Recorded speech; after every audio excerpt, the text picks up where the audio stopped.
संसदेमध्ये operation सिंदूरवरून जोरदार चर्चा रंगलेली आहे। तर भारतीय सैन्यानं ऑपरेशन महादेव राबवत पहलगाम हल्ल्याच्या मास्टरमाइंडचा खात्मा केल्याचंही बोललं जात आहे।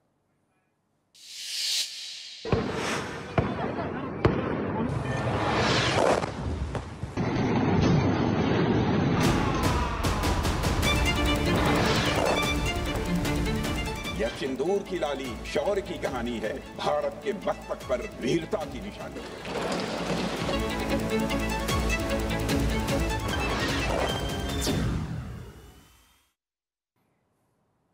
ऑपरेशन सिंदूर हे भारतीय लष्कराच्या शौर्य आणि कौशल्याची एक नवीन गाथा ठरली आहे। 22 एप्रिल 2025 रोजी पहलगाममध्ये झालेल्या अमानुष दहशतवादी हल्ल्यानं देश हळहळला। मात्र फक्त दुःख न करता भारतानं कणखररित्या निर्णय घेतला।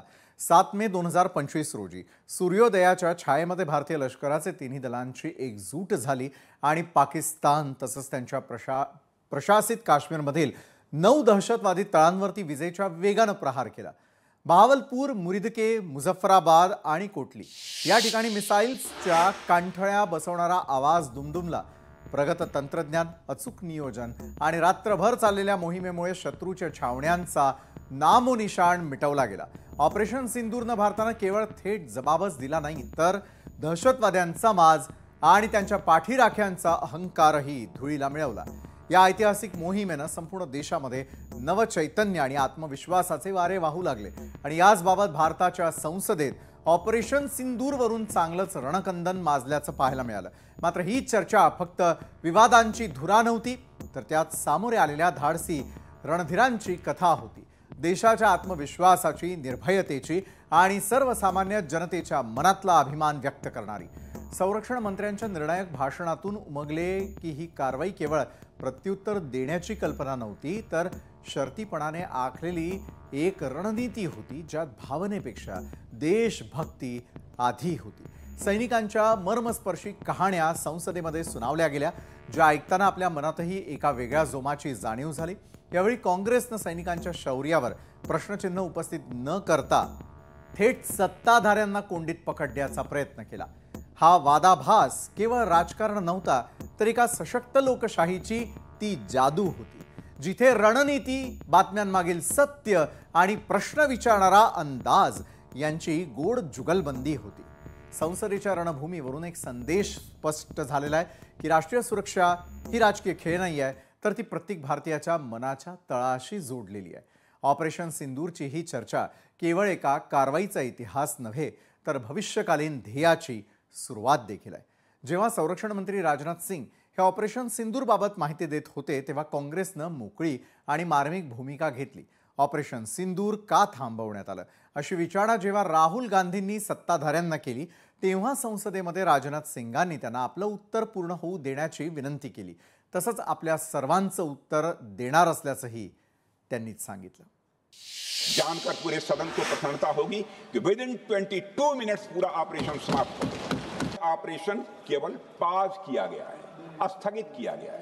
यह ऑपरेशन समाप्त नहीं हुआ है अध्यक्ष महोदय। पाकिस्तान ने बड़े पैमाने पर भारत के ऊपर मिसाइल, ड्रोन, रॉकेट और अन्य लॉन्ग रेंज वेपन्स का इस्तेमाल किया कि पाकिस्तान के डीजीएमओ ने भारत के डीजीएमओ से संपर्क किया और सैन्य कार्रवाइयों को रोकने की अपील की। 12 मई को दोनों देशों के डीजीएमओ के बीच औपचारिक संवाद हुआ और दोनों पक्षों ने सैन्य कार्रवाइयों पर विराम लगाने का निर्णय लिया।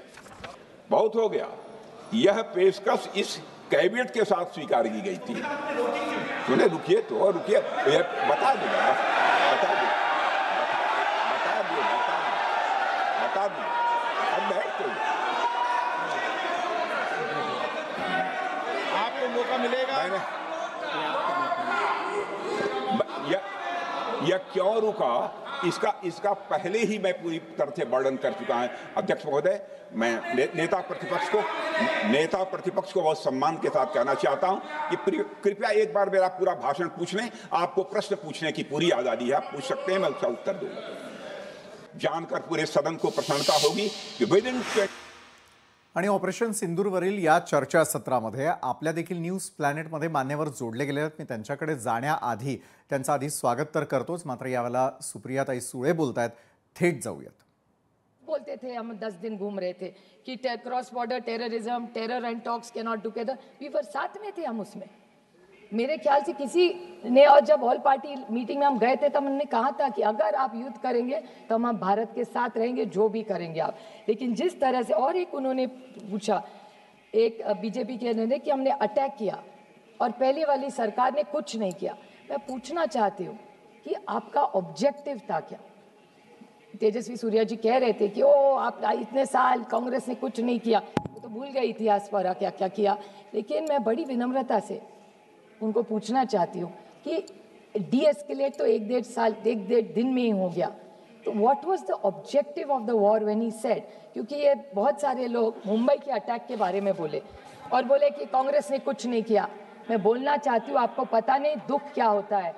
पुलिस शहीद हुए 26/11 की मुंबई के अटैक में, और ओमड़े जी थे, बेचारे पुलिस थे, उन्होंने जब वो क्या उसका नाम था, कसाब को जब पकड़ा था, जिंदा पकड़ा था। तो जब कसाब को पकड़ा था, जिंदा पकड़ा था, तो पेट में गोली लगी थी, पेट में गोली लगी थी इसके, और कन्विक्टेड। और मैं एक बात बताऊं,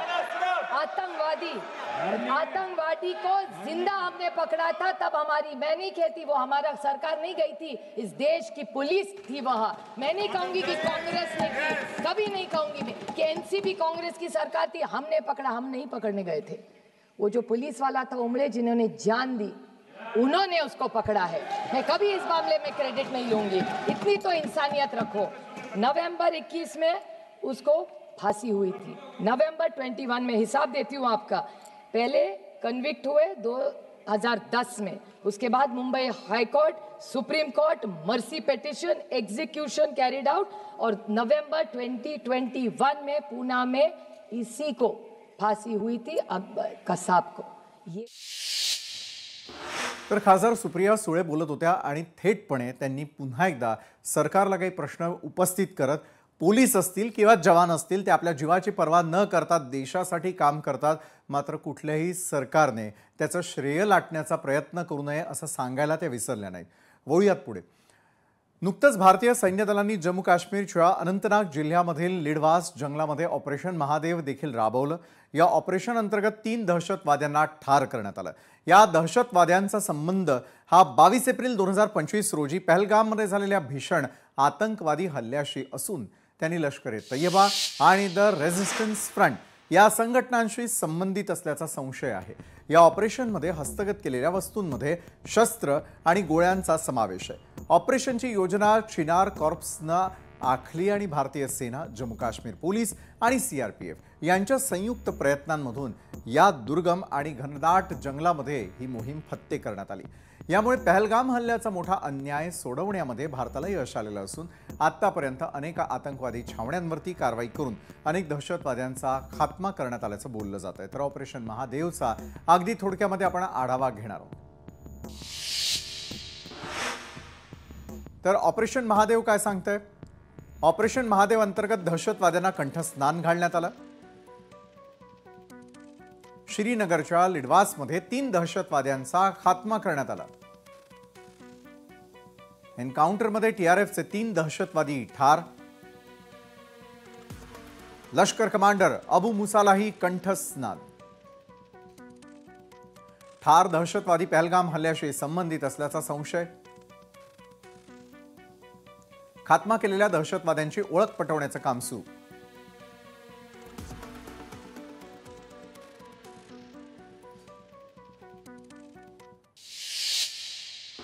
तर या ऑपरेशन महादेव अंतर्गत पहलगाम हल्ल्याच्या मास्टरमाइंडचा देखील खात्मा करण्यात आल्याचं बोललं जात आहे।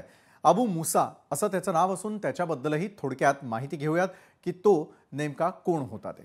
तर अबू मुसा कोण आहे त्यावरती एक नजर। सुरक्षा दलाच्या कारवाईमध्ये अबू मुसाचा खात्मा करण्यात यश आलेलं आहे। बेसरन हल्ल्याचा मास्टरमाइंड म्हणून मुसाची ओळख। सुलेमान शाह उर्फ मुसाचा खात्मा करण्यामध्ये यश। लष्कर-ए-तैयबाचा उच्च कमांडर होता मुसा। दक्षिण काश्मीरमध्ये मुसा सक्रिय असल्याची माहिती। तर एकंदरीतच मास्टर माइंडचा खात्मा करण्यामध्ये यश आलेलं आहे का?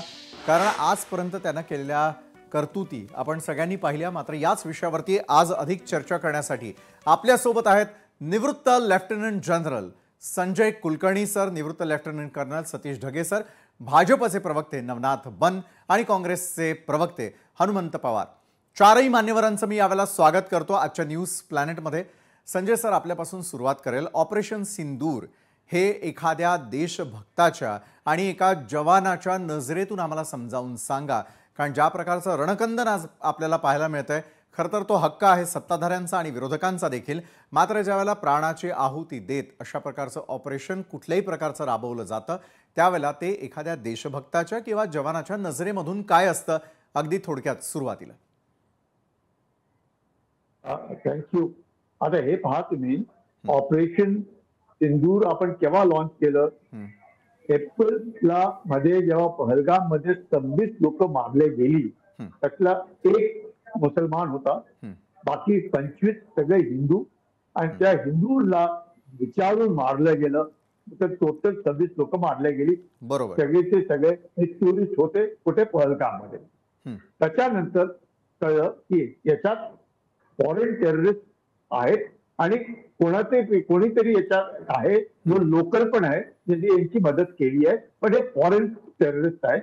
आणि थोडी बहुत माहिती होती की हे पाकिस्तान आर्मीचे स्पेशल फोर्सेसची लोक आहेत, अशी थोडी बहुत आपल्याला जाणकारी होती. त्याच्यानंतर आपण ऑपरेशन सिंदूर लॉन्च केलं आणि ऑपरेशन सिंदूर मध्ये आपण निर्णय घेतला की आपण नुसते आतंकी ठिकाणे मारू. आणि आतंकी ठिकाणे 9 आतंकी ठिकाणे लष्कर-ए तैयबाचे, या जैश ए मोहम्मद, या हिजबुल मुजाहिदीन. तर आपण पाहिले हे जे 9 होते आतंकी गट, दे वर ऑल डिस्ट्रॉइड. बरोबर. आणि त्याच्यात मसूद अझहर, जो ज्याचे कम्प्लीट फॅमिली 14 लोक सगळेचे सगळे मारले गेले. याच्यात मसूद अझहर स्वतः म्हणाला की मी मेलो असतो तर बरं झालं असतं, परंतु हे सगळे माझं परिवार आहे 14 लोकांचा, ते सगळेचे सगळे मारले गेले. बरोबर. तर त्याच्यानंतर आपण हे पण पाहिलं की त्यांच्या फ्युनरल मध्ये, त्यांच्या जनाज्यामध्ये कोण लोक सामील झाली. तर त्यांचे पाकिस्तान आर्मीचे senior officers, police officers, politicians, chief minister, त्यांचे प्रधानमंत्री, हे सगळे. याचा अर्थ काय की हे जे आतंकी आहेत हे पाकिस्तान आणि पाकिस्तान सेनाचे हे एक मुखवटे होते, म्हणून ते सगळे त्यांच्या जनाज्यामध्ये आले. नाही तर का आले असते? आलेच असते. हे तर आतंकी आहेत. आणि पाकिस्तान नेहमी म्हणतो की आम्हाला हे जे आहे ते नॉन स्टेट ऍक्टर्स आहेत, आम्हाला यांच्याशी काही लेणं देणं नाही. पण साबित झालं की हे त्यांचीच लोक आहेत. त्या ऑपरेशन सिंदूर जेव्हा आपण लॉन्च केलं, त्याच्यानंतर after we destroyed the terrorist hideout and terrorist location, पाकिस्ताननी काउंटर केल्यानंतर सिव्हिलियन लोकेशन, मग आम्ही काउंटर केल्यानंतर काय केलं? 11 एअर बेसेस पाकिस्तानचे आम्ही ठोकले. आणि जेव्हा 11 एअर बेसेस आपण ठोकले, त्याच्यानंतर पाकिस्तान इतके म्हणून मी आणि आम्हाला म्हणायला लागला की तुम्ही थांबा, नाही तर आमचं राष्ट्र नुकसान होईल. हे कोणी म्हटलं? त्यांच्या डीजीएमओनी फोन केला आमच्या डीजीएमओला की भाई तुम्ही थांबवा. आम्ही पाहिलं की आमचं लक्ष काय होतं? आमचं लक्ष होतं नुसते आतंकी जे गड आहेत त्यांना मारणं. आणि त्या आतंकी गड मारल्यानंतर पाकिस्तानला क्लिअर मेसेज वॉज गिवन की लोक, there is 0 tolerance for terror. आणि त्याच्यानंतर मग आता ऑपरेशन आपलं महादेव लॉन्च केलं. आपण कशासाठी लॉन्च केलं की हे जे टेररिस्ट आहेत, जे आपण पुन्हा म्हणत होते फॉरेन टेररिस्ट आहेत, हे आज सकाळी 12-12:30च्या सुमारास 11 वाजता अटॅक झालं. त्याच्यानंतर 3 फॉरेन टेररिस्ट मारले गेले. असं म्हणतायत की त्यातले 2 सुलेमान आणि यासिर हे जे आहेत ते आतंकी आहेत ज्यांनी पहलगाम मध्ये भाग घेतला. आता अजून पुष्टी व्हायची आहे, पण कमीत कमी मिनिमम इनपुट जे आपल्याकडे आले की या 3 टेररिस्ट मधून 2, कारण की हे 3 टेररिस्ट मारले गेले. तिथे 4 वेपन, 4 वेपन, 4 पर्सनल वेपन. तर चौथा कुठे आहे? म्हणून हे ऑपरेशन महादेव जे आहे अजूनही सुरू आहे. म्हणून कम्प्लीट खुलासा याचा झालेला नाही आहे. पण कमीत कमी ही जी गोष्ट आहे, ऑपरेशन सिंदूर अजूनही सुरू आहे. It is on pause but not over. Operation Mahadev बरोबर आहे संजय सर. खूप शिकतं की तिच्या चौथ्या पाचवा पहलगाम मधला हल्ला, त्यानंतर ऑपरेशन सिंदूर आणि आज ऑपरेशन महादेव, यातले बुलेट पॉइंट्स तुम्ही आपल्या सगळ्या प्रेक्षकांना समजावून सांगितले. पुढचा प्रश्न नवनाथजी आपल्यासाठी. नवनाथजी, ऑपरेशन सिंदूरवरून झालेल्या आणि सुरू असलेल्या चर्चेवर तुम्ही म्हणजेच आपलं सरकार हे सर्व देशाला किती समाधानी करू शकलेलं असं तुम्हाला वाटतं? 100% देश पूर्ण समाधानी आहे. देश सरकार सोबत आहे. देश पाकिस्तान सोबत नाहीये. देश दहशतवादाच्या विरोधात कायम उभा राहिलेला आहे आणि देशातल्या प्रत्येक नागरिकाला ऑपरेशन सिंदूर बद्दल अभिमान आहे. आपल्या भारतीय सैन्याबद्दल अभिमान आहे. परंतु दुर्दैवाने काही दिवसांपासून ज्या पद्धतीनं काँग्रेसची भूमिका आपण बघतोय की ज्या पद्धतीनं पाकिस्तानला दुःख झालं, अगदीच तशा पद्धतीचं दुःख पाकिस्तानला झालेलं दिसतंय. त्यामुळं अकांड तांडव आणि आक्रोश करण्याचं काम या ऑपरेशन सिंदूर नंतर केलं जातं. आता सध्या श्रावण महिना सुरू आहे आणि श्रावण महिन्यामध्ये ऑपरेशन महादेवच्या माध्यमातून पहलगाम हल्ल्यामध्ये ज्या पद्धतीनं निरपराध हिंदूंना, निरपराध भारतीय नागरिकांना मारण्यात आलं, त्या मारणाऱ्यांचा बदला घेण्याचं काम देखील हर हर महादेव मदत ऑपरेशन महादेवच्या माध्यमातून घेण्यात आले. परंतु विशालजी, दुर्दैवानं काय होतंय, भारतीय सैन्याने ही एवढी चांगली कामगिरी केली, ज्या पद्धतीनं पाकिस्तानला आपण घरात घुसून सडेतोड हल्ला दिला, या सगळ्याबद्दल आनंद व्यक्त करण्याऐवजी, समाधान व्यक्त करण्याऐवजी काहीतरी प्रश्न विचारून संभ्रमित करण्याचं काम काँग्रेसकडनं सातत्यानं केलं जात आहे. परंतु देशातले सर्वसामान्य नागरिक, देशातला सर्वसामान्य माणूस हा भारतीय सैन्यासोबत, भारत सरकारसोबत आणि आपल्या पराक्रमासोबत आहे. कारण आपली भूमी पराक्रमाची आहे. कशाही पद्धतीनं दहशतवादी आपल्याकडे चाल करून येत असतील तर त्यांना मुंहतोड उत्तर देण्याचं काम भारतीय सैनिकांनी वारंवार केलेलं आहे. मग सरकार भारतीय जनता पार्टीचं असो किंवा सरकार कुणाचंही असो, प्रखर चोख प्रत्युत्तर देण्याचं काम नेहमीच आपल्या सैनिकांनी केलं आणि त्या सैनिकाच्या पाठीशी राहण्याचं काम प्रत्येक नागरिकानं सातत्यानं केलंय. परंतु दुर्दैवानं राजकारण्यांसाठी आज अशा पद्धतीनं संसद बंद पाडायचं, मग नको ते प्रश्न विचारायचे, अशा पद्धतीची भूमिका काँग्रेस सातत्यानं घेते. परंतु भारत सरकार भारतीय सैन्याने केलेल्या कामगिरीच्या पाठीशी अभिमानानं आपला भारतीय माणूस उभा आहे. बरं, एका बाजूला तुम्ही म्हणताय की देश समाधानी आहे, विरोधक समाधानी का नाहीये, या प्रश्नाचं उत्तर आपण घेणार आहोत हनुमंत पवार यांच्या. ऑपरेशन सिंदूरवरती आपण आजच्या न्यूज प्लॅनेटमध्ये देखील चर्चा करणार आहोत, कारण संसदेमध्ये यावरती नॉन स्टॉप सुरू असलेली चर्चा आणि त्यानंतर सत्ताधारी आणि विरोधक आमने सामने पुन्हा पाहायला मिळालं. ब्रेकवर जाण्याआधी या सर्व मान्यवरांबरोबर सुरू असलेली चर्चा आणि त्यानंतर थेट मी आता हनुमंत पवार आपल्याकडे येतोय. हनुमंत पवार, एका बाजूला सरकारनं आपली बाजू मांडण्याचा प्रयत्न केला, मात्र विरोधक त्यावरती फार समाधानी नसल्याचं दिसून आलं. हनुमंत पवारजी, आज जो प्रश्न तुम्ही विरोधी पक्ष म्हणून उपस्थित केला की ऑपरेशनला ब्रेक का लागला, याचं उत्तर तुम्हाला मिळालं? विशालजी, ऑपरेशन सिंदूर संदर्भात आणि पहलगाम मध्ये झालेल्या अत्यंत क्रूर हल्ल्याच्या संदर्भात संसदेचं विशेष अधिवेशन व्हावं ही विरोधकांची मागणी सरकारनं मान्य केली नाही. मी सरकारचा निषेध करतो. त्यानंतर आता 99वा दिवस आहे. संसदेमध्ये अधिवेशन चालू असताना कार्यक्रम पत्रिकेमध्ये सरकारच्या वतीनं अतिशय जबाबदारीने सांगतो, ऑपरेशन सिंदूरवर चर्चेचा विषय नव्हता. आंदोलनं केली संसदेच्या प्रांगणामध्ये, विरोधकांनी बहिष्कार घालायची भाषा केल्यानंतर सरकारनं 16 तास, लोकसभेमध्ये 16 तास, राज्यसभेमध्ये 16 तास चर्चा करायचं मान्य केलं. आज चर्चेला सुरुवात झाल्यानंतर आपण काय पाहिलं, आदरणीय राजनाथ सिंग साहेब जे संरक्षण मंत्री आहेत, त्यांचं भाषण 27-28 मिनिटाचं भाषण झालं. डोळ्यात तेल घालून, कानात तेल घालून आम्ही ते ऐकलं. त्यानंतर या देशाचे परराष्ट्र मंत्री एस जयशंकर, त्यांचंही भाषण पूर्ण आम्ही ऐकलं. सरकारच्या वतीनं इतरही अनेक मंडळी बोलली, पण ही दोन महत्वाची मंडळी आहेत. देशाच्या सुरक्षा व्यवस्था, देशाचं परराष्ट्र धोरणाच्या अनुषंगानं ऑपरेशन सिंदूर आणि पहलगाम हल्ला यावर सरकार या मंत्र्याच्या तोंडून काय बोलतंय हे आम्ही लक्ष देऊन ऐकत होतो. सगळ्या काँग्रेसच्या खासदारांनी आम्ही आणि विरोधकांनी आणि देशानंही आपण ऐकलं. 3 प्रश्न आहेत आमचे. तुम्ही चर्चा ऐकलेली आहे, इथं लष्करात काम केलेली इतकी जबाबदार सिनियर मंडळी इथं बसलेली आहे. तुम्ही सगळ्यांनी सांगावं की पहलगाम मधला हल्ला, त्या हल्ल्याला जबाबदार कोण? सरकारनं सुरक्षेमध्ये चूक झाली, तिथं सैन्य तैनाती नव्हती, सुरक्षा रक्षक नव्हते आणि इतक्या लोकांचे जीव 1 तास बाहेरून आलेले हे अतिरेकी घेत असताना आपण त्यांना रोखू शकलो नाही आणि ते निघून जाऊ शकले. याचं उत्तर आज दिवसभराच्या चर्चेत ना राजनाथ सिंग साहेबांनी दिलं, ना एस जयशंकर साहेबांनी दिलं. अमित शहा साहेब स्वतः बसून होते दिवसभर सभागृहामध्ये, आपण बघितलं, अजूनही तिथं बसून आहेत, तेही यावर अद्याप बोललेले नाही. तर पहलगाम हल्ला घडण्याला सुरक्षा यंत्रणेमध्ये जी चूक झाली त्याची जबाबदारी कोणाची? गृहमंत्री म्हणून अमित शहा साहेब त्याला जबाबदार आहेत का नाहीत? जर त्या राज्याच्या राज्यपालांनी ती जबाबदारी घेतली तर राज्यपालाच्या मागे या देशाचे गृहमंत्री लपू शकत नाहीत. हा पहिला प्रश्न, त्याच्यावर आम्हाला काहीही उत्तर भेटलेलं नाही. दुसरं आहे, ऑपरेशन सिंदूर सुरू केल्यानंतर आपल्या जाबाज सैनिकांनी, आपल्या सेना दलानं जे शौर्य दाखवलं आणि पाकिस्तानला नाकी नऊ आणलं, दहशतवाद्याचे तळ आम्ही उद्ध्वस्त केले, त्याच्यानंतर हे हल्ले थांबवायचा आदेश अमेरिका म्हणते की आम्ही 2 देशांना युद्ध थांबवायला लावलं. आज परराष्ट्र मंत्री बोलताना ट्रम्पचा एकमुखी निषेध.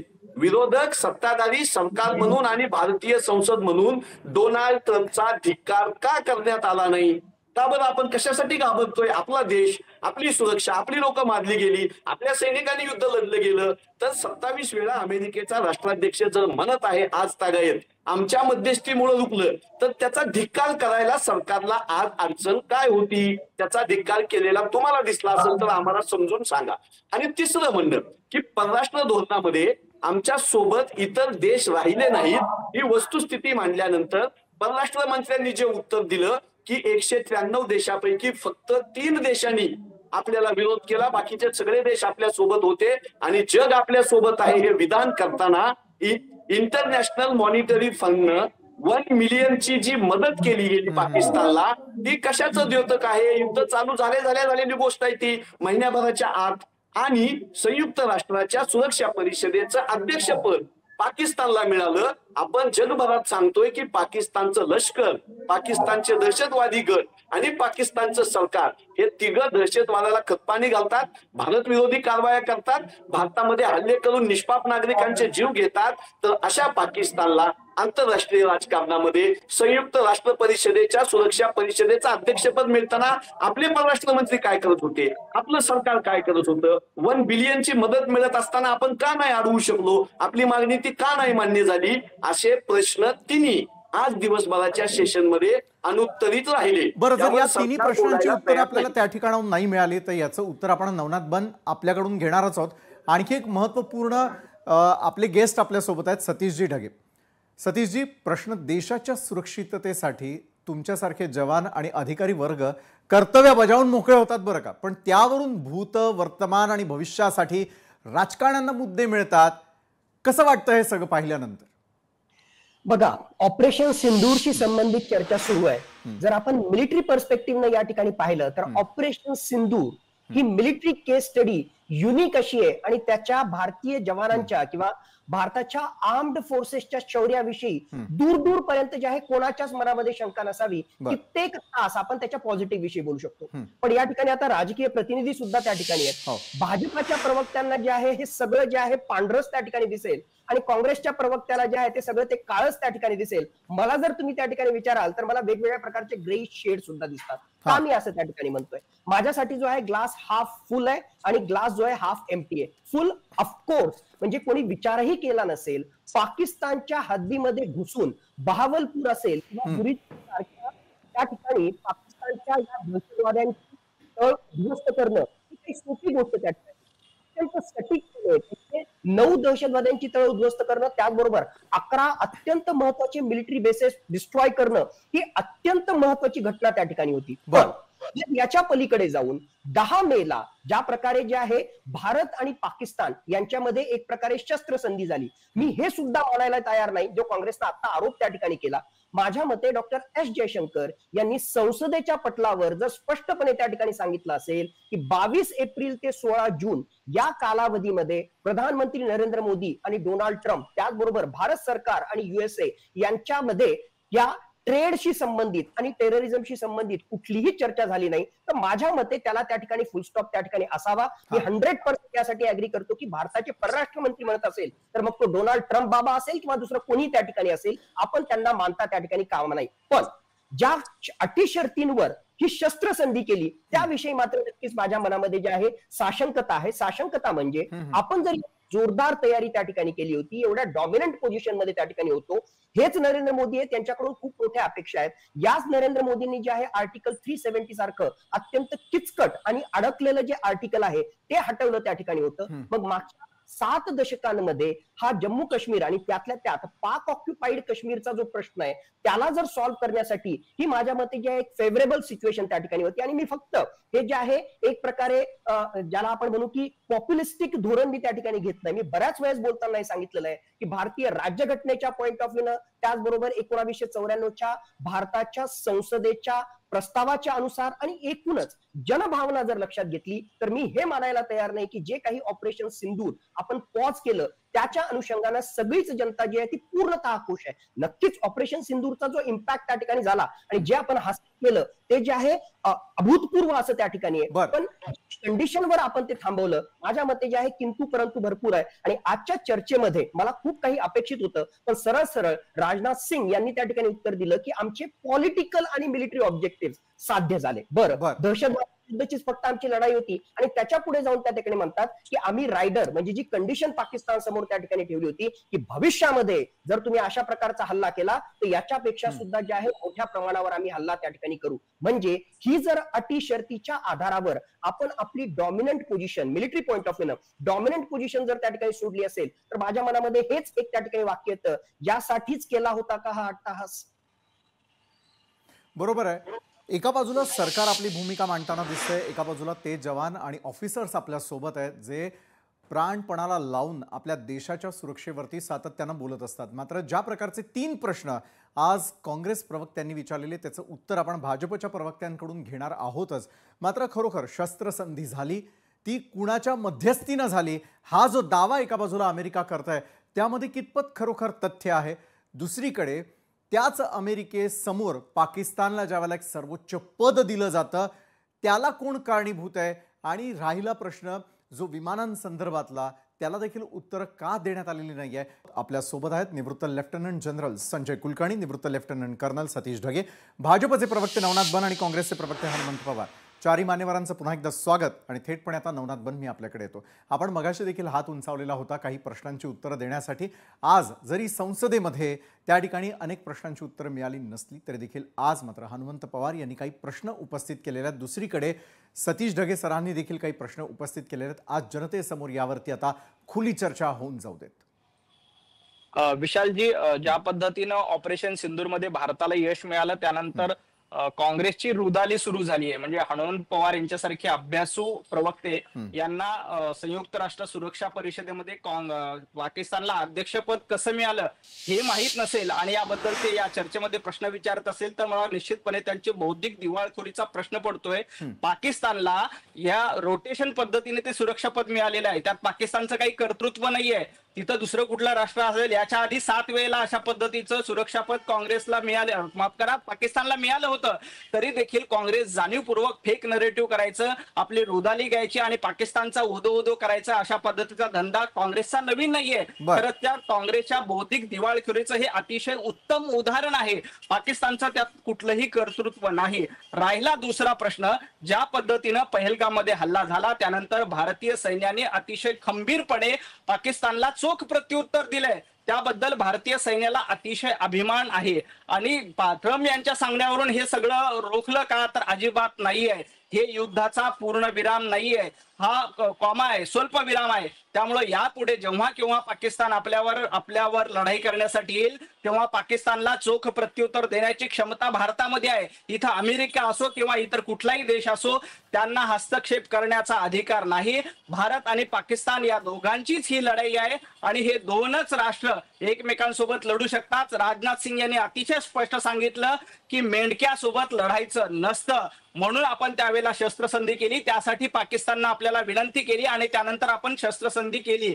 त्यामुळे अशा पद्धतीने आपण पाकिस्तानला घाबरलो, पाकिस्तानने किंवा अमेरिकेने आपल्यावर दबाव टाकला अशा पद्धतीचं अजिबात नाही. भारताचं स्थान अतिशय मजबूत आहे. भारतामध्ये पंतप्रधान नरेंद्र मोदी यांच्या नेतृत्वामध्ये गेल्या काही दिवसापासून आणि तिसरा एक मुद्दा काँग्रेसने उपस्थित केला की या लोकांच्या सुरक्षेचं काय, काँग्रेसला सुरक्षेबद्दल विचारायचा अधिकार आहे का? काँग्रेसचं सरकार असताना 15 वर्षाच्या काळामध्ये जवळपास 800 निरपराध लोकांची देशामध्ये बॉम्बस्फोटाच्या माध्यमातून हत्या झालेली आहे. एक दोन नाही 800 लोकांची हत्या झालेली आहे.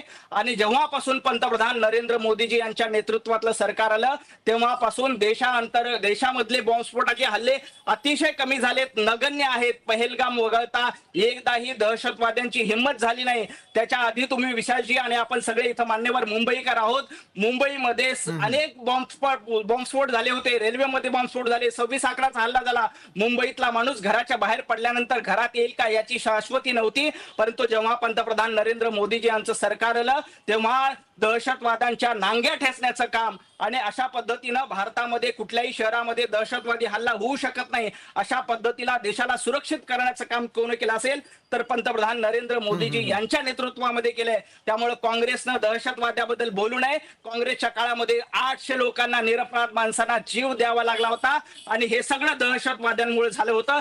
दहशतवाद्याबद्दलची काँग्रेसची भूमिका सातत्यानं बोटचेपी राहिलेली आहे. मनमोहन सिंग सरकार असो, पी चिदंबरम गृहमंत्री असो, आम्हाला सुरक्षित भारत हवा आहे. हनुमंत पवारजी, आपण या उत्तरांशी समाधानी आहात का? मी वक्तृत्व स्पर्धेमध्ये बोलत नाही. एका राष्ट्रीय पक्षाची अत्यंत दुःखद आणि सैन्यासाठी अभिमानास्पद सिंदूर ऑपरेशन आणि पहलगामचा दुःखद हल्ला याच्यावर बोलतो. याचं भान मी कायम ठेवेन. त्याचं भान ठेवा. तुम्ही संयुक्त राष्ट्र सुरक्षा परिषदेमध्ये पाकिस्तानला कसं स्थान मिळालं याचा प्रश्न विचारताय. हनुमानजी, तुम्ही अभ्यासू आहात, तुमच्याकडनं ही अपेक्षा नाहीये. वक्तृत्व स्पर्धेत मी बोलत नाही असं म्हणालो. तुम्ही बोलताना मी काही बोललो नाही. तुमचे सगळे आरोप शांतपणे ऐकले. आता ऐकायचा संयम ठेवा. सत्ताधारी पक्ष आहात तुम्ही. हे बघा, साधी गोष्ट आहे की काँग्रेस पक्षानं नरेंद्र मोदी साहेब जी कोणती भूमिका घेतील पाकिस्तानला धडा शिकवायसाठी त्याच्यासोबत आम्ही आहोत हे सांगितलं होतं का नाही? ढगे साहेब साक्षीदार आहेत. पूर्ण विरोधी पक्ष, सगळे जाती धर्म, सगळे राज्य सरकार नरेंद्र मोदी साहेबांसोबत होती. अजूनही आम्ही आहोत. तुम्ही ट्रम्पच्या धिक्काराचा ठराव आणा हो. पहलगाम मध्ये जे झालं त्याला जबाबदार कोण? बोलायला तयार नाही. ट्रम्पचा धिक्कार करा म्हणतोय. जर आज परराष्ट्र मंत्री संसदेमध्ये म्हणाले की आमच्यामध्ये मध्यस्थी कोणी केली नाही तर पूर्ण संसद, पूर्ण काँग्रेस पक्ष आम्ही विश्वास ठेवू. कधी तुम्ही जर ट्रम्पचा धिक्कार कराल तर ना. आता आपली ही संसदेमधली चर्चा चालू असताना अनुराग ठाकूर तिकडे बोलतायत तुमचे आणि 28व्या वेळेस त्या डोनाल्ड ट्रम्पनं अजून एकदा तिथं सांगितलं हा कोण आहे डोनाल्ड ट्रम्प नरेंद्र मोदी साहेबाचा, त्याचा धिक्कार करायला आपण का कचरतोय? काँग्रेस बीजेपी मिळून करू, संसद करू. आणि दुसरी विशेष नाही, संसदेमध्ये परराष्ट्र मंत्र्यांनी स्पष्टपणे सांगितलंय की 2 राष्ट्रांचा प्रश्न आहे आणि वेळोवेळी कुठलाही सरकार असो कायम या 2 राष्ट्रांच्या प्रश्नामध्ये आपण दुसऱ्याने परराष्ट्रपती सांगतायत. अहो, मी तेच म्हणतो, परराष्ट्र मंत्री सांगतायत तर परराष्ट्र मंत्र्याचं सरकार काय ऐकत नाही? डोनाल्ड ट्रम्पच्या धिक्काराचा ठराव आणा म्हणतोय आम्ही. परराष्ट्र मंत्र्यावर विश्वास ठेवूनच म्हणतोय ना. परराष्ट्र मंत्र्यांनी सांगितलं की जगामध्ये आम्ही पाकिस्तान टेररिस्ट स्टेट आहे असं आम्ही सांगत फिरतो असं सांगितलं. तर अशा टेररिस्ट स्टेटला संयुक्त राष्ट्र सुरक्षा परिषदेचं अध्यक्षपद भेटतं. इथं मिलिटरीमध्ये काम केलेली माणसं आहेत, त्यांना विचारा किती धोकादायक आहे ते. त्यामुळे उत्तर द्या तुम्हीच. परराष्ट्र याच्यामध्ये का पाकिस्तानला मिळाला असं फेक नरेटिव्ह करू नका तुम्ही. याच्यात पाकिस्तानचा काही संबंध नाही. हनुमानजी पाकिस्तानचा काही संबंध ऐका ना, मी तुम्हाला तेच सांगतो तुम्ही चुकीची माहिती संयम दाखवा. ऐकून घ्या. तुम्ही सत्ताधारी आहात. संयम दाखवा. माझं पूर्ण होऊया. तुम्ही अख्खं चुकीचं बोलले, आम्ही ऐकून घेतलं. तुम्ही चुकीचं बोलत असले तरी तुम्हाला बोलायचा अधिकार आहे, याच्यावर माझा विश्वास आहे. आमचंही ऐकायचं. फक्त लोकांना चुकीचं सांगू नका. अहो, तुम्ही अख्खा देशाला चुकीचं सांगितलं हो. संसदेमध्ये खोटं बोलताय, तुम्ही चुकीचं बोलताय. ऑपरेशन सिंधू चुकीचं, याला काय अर्थ आहे? आपण बोलणार ते सगळं प्रत्येक गोष्ट सत्य आणि बाकी सगळे बोलणार ते चुकीचं. हेच आहे ना राहुल गांधींची आणि काँग्रेसची हीच भूमिका लोकांना माहिती आहे. त्यामुळेच लोकांनी 100च्या आतमध्ये काँग्रेसला आणून बसवले. बोला नवनाथजी, ते नरेंद्र मोदी पंतप्रधान चष्मा घालून कुठं फिरायला गेले त्याचं उत्तर द्या. मग राहुल गांधीवर बोला. का नव्हते संसदेत? देशाच्या सुरक्षेसाठी आणि देशाचं नेतृत्व मजबूत करण्यासाठी पंतप्रधान नरेंद्र मोदी होता. शरम वाटली पाहिजे तुम्हाला. एवढं बेशरम सरकार बघितलं नाही. पंतप्रधान परराष्ट्रामध्ये हिंडत बसतो, दुसऱ्या देशामध्ये जातात परराष्ट्रमंत्री, संसदेमध्ये आणि देशाची ताकद वाढली पाहिजे यासाठी पंतप्रधान नरेंद्र मोदी करतात. दहशतवाद्याला सोडून आज अवघा महाराष्ट्र पाहतोय. संसदीय भाषेचा आपण वापर करून एकमेकांशी संवाद साधूयात. निवृत्त lieutenant general Sanjay Kulkarni sir, मी आपल्याकडे येतो. लेफ्टनंट जनरल जे आहेत संजय कुलकर्णी सर, त्यांच्यासाठी हा पुढचा प्रश्न आहे की संजय सर, एका बाजूला वेगवेगळ्या पक्षाची वेगवेगळी भूमिका आपल्याला पाहायला मिळते, मात्र दुसरीकडे आज दिवसभरातला आणखी एक मुद्दा ज्याकडे लक्ष वेधू इच्छितो थोडंसं, ते म्हणजे असं की ऑपरेशन सिंदूर आणि त्यानंतर आजच्याच दिवशी ही 16-17 तासांची लगातार चर्चा सुरू असताना त्याच वेळेला मात्र ऑपरेशन महादेव खरोखर जर मास्टरमाइंड आहे त्याचा खात्मा झालेला असावा की हा केवळ योगायोग समजायचा? संजय सर. विशाल, काय असतं, इट्स अ कम्प्लीट कोइन्सिडन्स की आहे की हे जे ऑपरेशन महादेव आहे it's been on for a long time. असं नाही की आज सकाळी सुरू केलं ऑपरेशन महादेव, असं नाही. It's a combing operation. जे आपल्याला इन्फॉर्मेशन येते ही ह्युमन इंटेलिजन्स मधून इन्फॉर्मेशन येते, वेरियस इलेक्ट्रॉनिक डिव्हाइसेस मधून इन्फॉर्मेशन येते. कळतं की इथे या जंगलात जे आहेत आतंकी आहेत आणि या आतंक्याला आता मारायचं आहे. कोण आतंकी आहेत ते माहिती नाही आपल्याला, मारल्यानंतरच कळणार आपल्याला की हे कोण आतंकी होते. आज 12-12:30च्या सुमारास या 3 आतंकी जे फॉरेन टेररिस्ट आहेत त्यांना मारलं. त्याच्यानंतर ज्या जी आता ओळख आहे ती अजून पुष्टी कम्प्लीट झाली नाही, पण जे मला माहिती आहे की त्यातला एक सुलेमान आहे आणि दुसरं यासर म्हणून आहे. आता हे दोघं असं म्हणतात की जे दोघं आतंकी आहेत या पहलगाम मध्ये सामील होते. आता काय आपल्याला 1-2 दिवसात का की ऑपरेशन सांगितलं, operation Mahadev has not close, सुरू आहे ऑपरेशन. ऑपरेशन संपल्यानंतर आपल्याला पूर्ण बातम्या येतील. कोण आतंकी होते, कोण मारले गेले, हे कुठून आले होते, हे पाकिस्तानी आहेत का, या पाकिस्तानचे स्पेशल फोर्सेसचे आहेत का, ही माहिती आपल्याला कळेल. काही घाई नाही, कुठे गेले ते सगळे तिघं गेले. आता आपल्याला माहिती आहे चौथा कुठे आहे, त्या 5वा आहे की नाही, म्हणून ऑपरेशन सुरू आहे. आणि वेदर आता कसं मौसम आहे, तिथे पाऊस येतोय का, किती दिसतंय, हे सगळं आपल्याला पाहायला लागतं. त्याच्यानंतर आपण ऑपरेशन सुरू करतो या बंद करतो. मला वाटतं उद्यापर्यंत आपल्याला कम्प्लिटली कळेल की काय आहे. आणि 16 तासाचं आहे जे डिस्कशन आहे लोकसभामध्ये, राज्यसभा, त्याच्यात मला तर सगळं साफ होऊन जाईल की कोण होते, कुठून आले, हेच लोक होती का, ही दुसरी लोक आहेत का, हे सगळं कळेल. तर आपल्याला घाई करायची गरज नाही. उद्यापर्यंत सगळे ऍब्सोल्युटली क्लिअर होत आहे. कारण प्रश्न तर विचारतीलच, प्रश्न विचारणं तर कोणी सोडणार नाही, प्रश्नाचे उत्तरही द्यायला लागतील आपल्याला. आणि काय घाई काय आहे, हे 3 लोक मेलेली आहेत कळेल आपल्याला की 3 लोक कोण आहेत, कुठून आली, कोणाची लोक आहेत, किती हेच लोक पहलगाममध्ये होती का, सगळं कळेल आपल्याला. बरं संजय सर, जसं तुम्ही म्हणताय की थोडासा आपण सगळ्यांनी संयम ठेवायला हवा. सतीश डगे, मी आपल्याकडे येईल. सतीश डगेजी, एका बाजूला सुरू असलेले वेगवेगळे ऑपरेशन्स आपण पाहतोय, एका बाजूला होणारे आरोप प्रत्यारोपही पूर्ण देश या क्षणाला पाहतोय. मात्र ज्या वेळेला प्रश्न हा देशाच्या सुरक्षिततेसंदर्भात येतो, होणाऱ्या वेगवेगळ्या ऑपरेशन संदर्भातला येतो, त्यावेळेला त्यामध्ये देशासमोर उत्तर देताना पारदर्शकता किती महत्वाची असते, त्या पारदर्शकतेचं पालन सरकार कुणाचंही असू दे, यापूर्वी झालेले हल्ले असतील, आत्ता झालेले हल्ले असतील, यामध्ये त्या पारदर्शकतेला खरोखर किती महत्व आहे आणि पारदर्शकतेनं ते सर्व जनतेसमोर मांडणं सोपं साधं असतं का? नक्कीच नाही. माझ्या मते नीड टू नो बेसिस आपण ज्याला म्हणतो की नक्कीच आपण एका लोकशाहीमध्ये आहोत, रिप्रेझेंटेटिव्ह डेमोक्रेसी आहे, प्रातिनिधिक लोकशाही. आणि मग त्या अनुषंगानं संसदेच्या पटलावर, it is the temple of democracy, त्या संसदेच्या पटलावर सामान्य भारतीयांसाठी ज्या गोष्टी त्या ठिकाणी सांगणं आवश्यक आहे ते चर्चेच्या माध्यमातून जरूर त्या ठिकाणी याव्यात. पण ज्या मिलिटरीशी रिलेटेड आहेत, जे ऑपरेशनल डिटेल्स आहेत, ते नीड टू नो बेसिस. आता फॉर एक्झाम्पल मी उदाहरण म्हणून त्या ठिकाणी सांगतो, चर्चेमध्ये खरोखरच जे आहेत किती जेट त्या ठिकाणी पाडले गेले, 3 पाडले गेले, 5 पाडले गेले, 1 पाडले गेले, पाडलं गेलं तर का पाडलं गेलं, माझ्या मते जे आहे त्या आकड्यांमध्ये जो आहे खऱ्या अर्थानं आपल्याला जाण्यामध्ये, म्हणजे सामान्य माणसाला जे आहे तो आकडा त्या ठिकाणी त्याविषयी माहिती घ्यायला आवडेल, पण खरं म्हटलं तर ते टेक्निकल डिटेल्स किंवा ते एक्सपर्टीज समजण्या इतकं किंवा ती चर्चा करण्या इतकं माझ्या मते ना पॉलिटिशियन्स कडे किंवा आमच्या पॉलिटिकल रिप्रेझेंटेटिव्ह कडे ती क्षमता त्या ठिकाणी आहे. तर ही जर चर्चा करायची असेल, हे जर डॅमेज असेसमेंट करायचं असेल, तर नक्कीच काही कमिटीज म्हणा, एक्सपर्ट कमिटीज म्हणा, किंवा आमचं एअरफोर्स आणि आर्मी या प्रकारची जी आहे सगळं अनालिसिस, अशा प्रकारचा सगळा अभ्यास हा त्या ठिकाणी करणार आहे. त्यामुळे असे डिटेल्स, ऑपरेशनल डिटेल्स हे बाहेर यायची त्या ठिकाणी गरज नाही. पण जसं मी म्हणतो, जसं फॉर एक्झाम्पल पॉलिटिकल ऑब्जेक्टिव्ह आणि मिलिटरी ऑब्जेक्टिव्ह, मिलिटरी ऑब्जेक्टिव्हच्या डिटेलमध्ये जायची गरज नाही की नेमकं यामधून आपल्याला काय हासिल करायचं होतं, पण पॉलिटिकल ऑब्जेक्टिव्ह काय हासिल करायचे होते, स्ट्रॅटेजिक ऑब्जेक्टिव्ह आपल्याला त्या ठिकाणी काय हासिल करायचे होते, आणि एक देश म्हणून या सगळ्या प्रकरणामधून जे आहे आपल्याला काय अपेक्षित होतं हे मात्र एक मतदार म्हणून प्रत्येक भारतीय नागरिकासमोर येणं आवश्यक आहे. आणि माझ्या मते इथे विरोधी पक्षाची खूप स्ट्रॉंग भूमिका त्या ठिकाणी येते. एक फक्त मुद्दा महत्वाचा मी त्या ठिकाणी सांगतो, नवनाथजी जे आहे त्याला कसं डिफेंड करतील मला माहित नाही, आफ्टर ऑल ते बीजेपीचे प्रवक्ते त्या ठिकाणी आहेत. पण या सगळ्या घटनेनंतर म्हणजे 2014 ते मी म्हणेल की 2024-25 पर्यंतचा कालावधी जर पाहिला तर भारताच्या परराष्ट्र नीतीने जबरदस्त गोडदोड केली आणि त्याच्यामुळे पाकिस्तानला जे आहे कोंडीत पकडण्यामध्ये आपल्याला पूर्णतः यश मिळालं होतं. एक प्रकारे ज्याला आपण म्हणतो इंडिया पाकिस्तान डिहायफिनेशन, म्हणजे बाहेरचं जग हे भारत आणि पाकिस्तान एका दमामध्ये त्या ठिकाणी बोलत नव्हतं. पण ऑपरेशन सिंदूर नंतर किंवा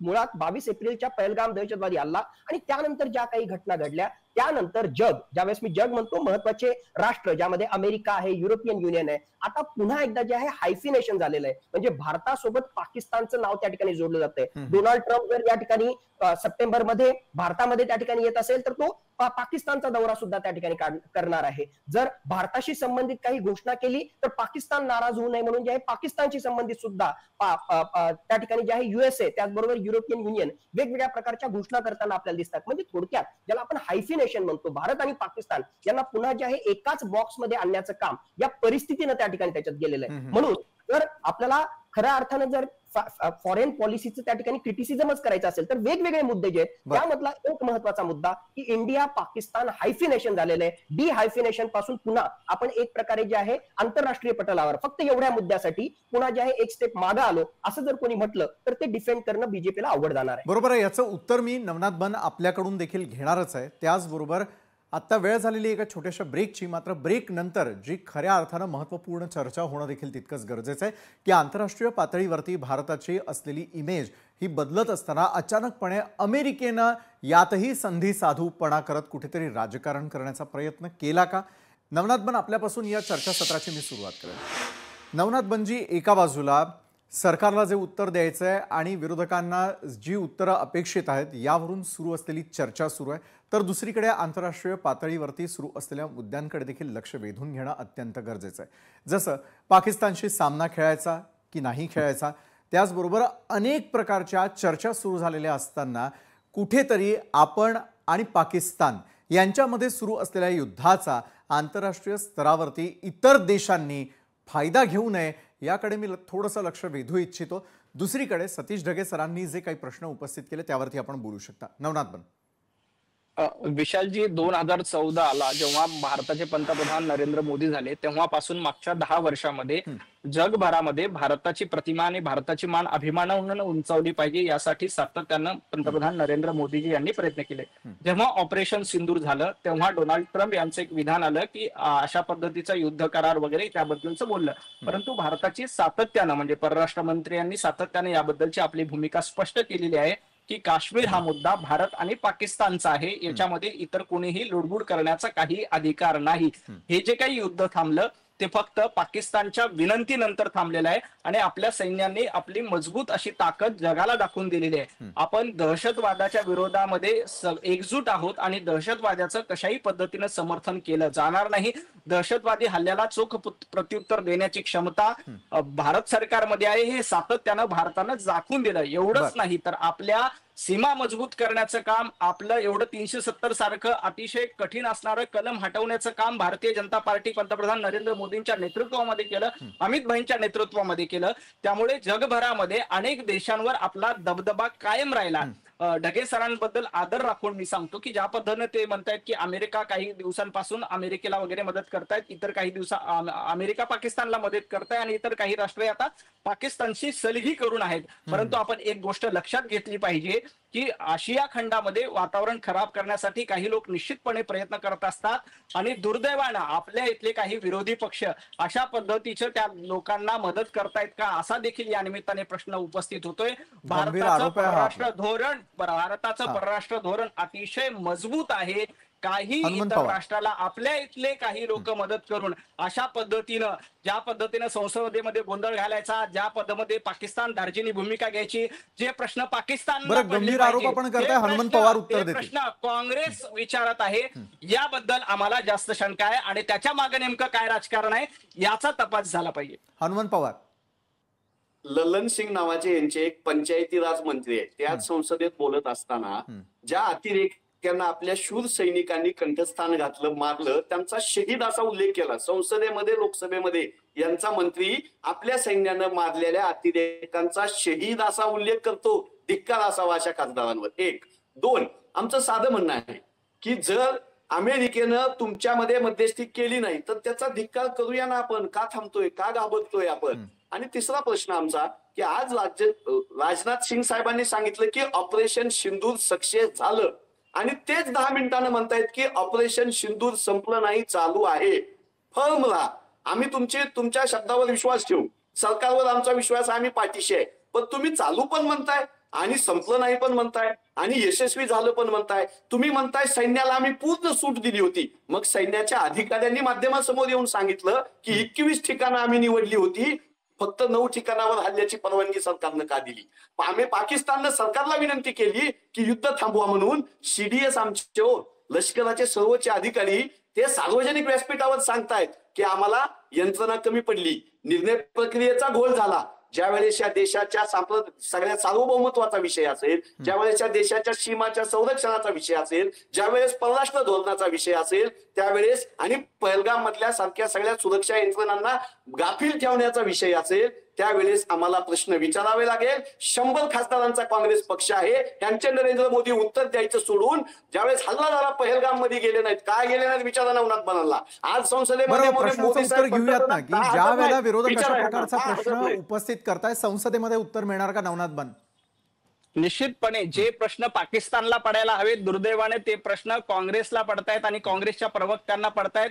याचं मला वाईट वाटतं. गृहमंत्री तातडीनं तिथे जेव्हा पहलगामचा हल्ला झाला, गृहमंत्री अमित भाई शहा तातडीनं तिथे गेले. याच्या आधीच्या कुठल्या गृहमंत्र्यांनी मुंबईला भेट दिली हो? ज्या पद्धतीनं गुजरातमध्ये बॉम्बस्फोट झाले होते, मुंबईमध्ये बॉम्बस्फोट झाले होते, कशा पद्धतीनं काँग्रेसची भूमिका राहिलेली आहे आपण बघितलेलं आहे.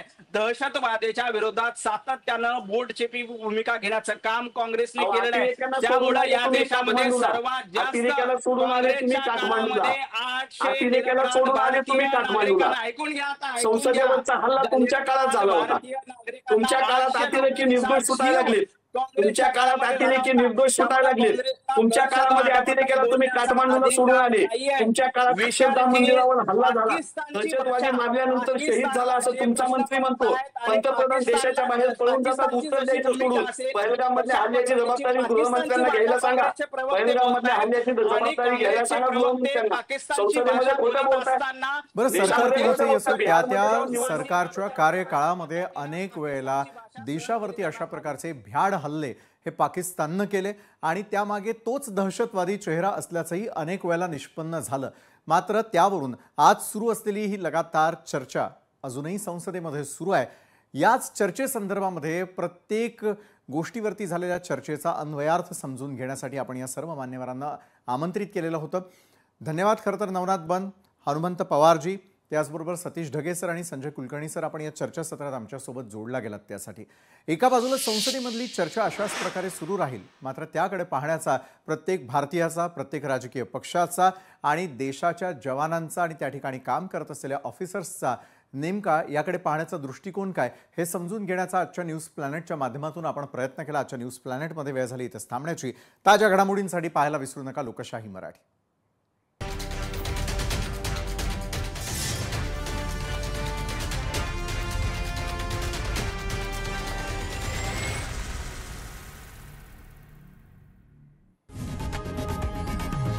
लोकशाही मराठी ऐका, पहा, जागरूक रहा.